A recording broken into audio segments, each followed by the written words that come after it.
बेटा accounting equation में हमारा क्वेश्चन है what will be the effect of the following on the accounting equation. और पहली ट्रांजैक्शन हमें गिवन है कि स्टार्टेड बिजनेस विद कैश 45,000।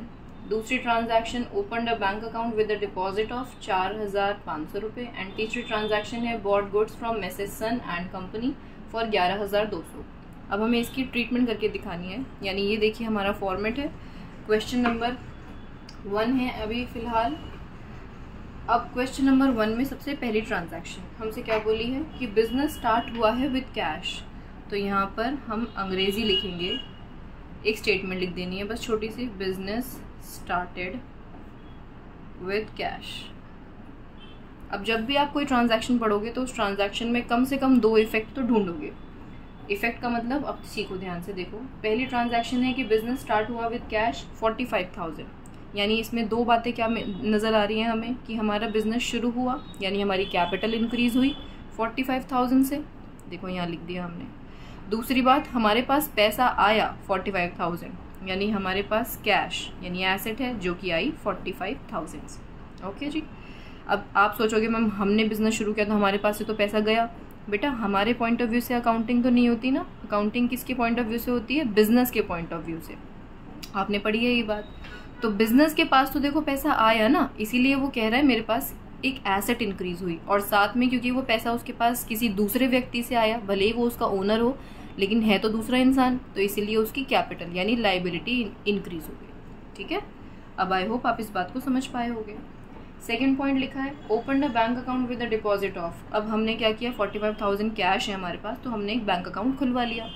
अब बैंक अकाउंट खुलवाने का मतलब बैंक में तो पैसे गए लेकिन कैश कम हो गया। देखो 2 इफेक्ट नज़र आ रहे हैं ना हमें, यानी मेरी एक एसेट तो इंक्रीज़ हुई क्या 4,500 से, लेकिन इसके बदले मेरे पास से मेरा कैश चला गया। अब आप सोचोगे मैम आपने ब्रैकेट क्यों लगाया है यहाँ पर, क्योंकि बेटा हम अकाउंटेंसी में माइनस के साइन की जगह ब्रैकेट का इस्तेमाल करते हैं। हमारे लिए ब्रैकेट का मतलब होता है माइनस होना। ठीक है, अब यहाँ पर आप क्या लिखेंगे, ओपन द बैंक अकाउंट। देखो यहाँ पर्टिकुलर्स में जो इंग्लिश आपको लिखनी है इस पर ज़्यादा ध्यान नहीं देना है आपको, इसमें ज़्यादा टाइम वेस्ट नहीं करना है, क्योंकि टीचर मेन क्वेश्चन जो है वो ये वाला चेक करता है। तो यहाँ पर तो आप जो क्वेश्चन में स्टेटमेंट गिवन है वो भी एज इट इज़ लिख दोगे तो कोई दिक्कत नहीं होगी। ओके, अब क्योंकि हमारे पास 2 इक्वेशन आ चुकी हैं तो हमारा अब ये काम है कि हम इन दोनों को पहले टोटल करें। ठीक है, ये नहीं कि सारी इक्वेशन एक साथ पहले प्लस माइनस कर ली और फिर अंत में टोटल कर रहे हैं, नहीं ऐसा नहीं। अब आप इसकी एक न्यू इक्वेशन बनाओगे। न्यू इक्वेशन का मतलब इन दोनों को प्लस या माइनस करके जो भी, तो इसमें से ये घटा तो ये 40,500 बचा, ये 4,500 बचा और इस तरफ हमारा 45,000 है। अब आप देख रहे हो दोनों साइड हमारी इक्वल आ रही हैं, इन दोनों को प्लस करोगे 45 आएगा, यहाँ पर भी 45 है ही। इसका मतलब है कि अब हमने क्वेश्चन बिल्कुल ठीक किया है, क्योंकि देखो हमारी इक्वेशन ही क्या है, assets is equal to liabilities plus capital. इन दोनों को मिला करके एसेट के बराबर होना चाहिए, मतलब ये वाली साइड हमेशा इस वाली साइड के बराबर आनी चाहिए। मैम अगर नहीं आ रही तो बेटा क्वेश्चन में गड़बड़ी करी है हमने, कुछ कैलकुलेशन मिस्टेक है हमारी। ठीक है, इसको करेक्ट करेंगे। तीसरी स्टेटमेंट क्या लिखी हुई है, bought goods from Mrs Sun and company. Mrs Sun and company से हमने सामान खरीदा, तो हमने यहाँ लिख दिया bought goods from Mrs Sun and company. अब देखो मुझे पता है मेरी हैंडराइटिंग थोड़ी सी गंदी है, लेकिन आप समझ पा रहे हो कि मैं क्या लिख रही हूँ यहाँ पर, है ना। चलो कितने अच्छे बच्चे हो आप। तो 11,200 रुपये का हमने सामान खरीदा। अब 2 बातें क्या हैं इसमें, सामान हमारे पास आया, बदले में हमारे पास से पैसे गए। लेकिन इस केस में हमारे पास सामान तो आया लेकिन पैसे नहीं गए बदले में। अब आप पूछोगे कैसे मैम, क्योंकि बेटा यहाँ पर लिखा है bought goods from Mrs Sun and company, और जब भी हमें जिससे हमने सामान खरीदा है उसका नाम दे दिया और ये नहीं बताया कि हमने पेमेंट नहीं करी है, तो इसका मतलब होता है कि वो ट्रांजैक्शन एक उधार की ट्रांजैक्शन है।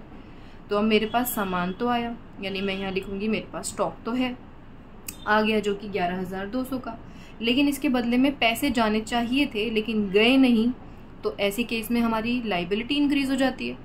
और क्या नाम देते हैं हम इस लाइबिलिटी को, क्रेडिटर्स, कि वो इंसान जिसे मुझे जा करके अब 11,200 रुपये देने हैं, तो ये लाइबिलिटी इंक्रीज हो गई। ओके जी, 3 ट्रांजैक्शंस थी। अब देखो हमारे पास 2 फिर से इक्वेशन आ गई, हम फिर से एक न्यू इक्वेशन बना लेते हैं फिर, और क्योंकि ये क्वेश्चन का एंड भी है तो ये हमारी अब लास्ट इक्वेशन होगी। तो टोटल कर लेते हैं इसका भी अब यहाँ से।